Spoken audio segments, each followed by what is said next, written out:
നമ്മൾ സമയത്തെ ജയിച്ചു, പക്ഷേ ഒരു തെറ്റ് തിരിച്ചു മാറ്റാൻ ശ്രമിച്ചാൽ സമയം പ്രതികാരം ചെയ്യും. 2026 മനുഷ്യൻ സമയത്തെ ജയിച്ചു, പക്ഷേ ഒരു തെറ്റ് തിരുത്താൻ ശ്രമിച്ചാൽ സമയം പ്രതികാരം ചെയ്യും.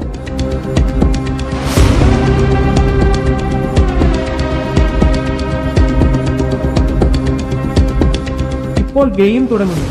സമയം ശത്രുവായാൽ ഞാൻ ഗെയിമിൽ ജയിക്കുന്നവനാണ്.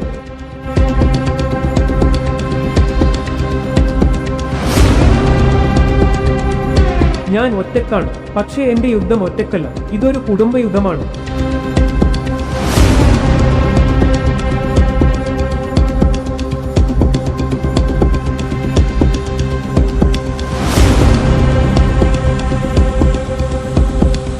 ഈ ലോകത്ത് ഹീറോമാരില്ല, പക്ഷേ ഞാനുണ്ട്.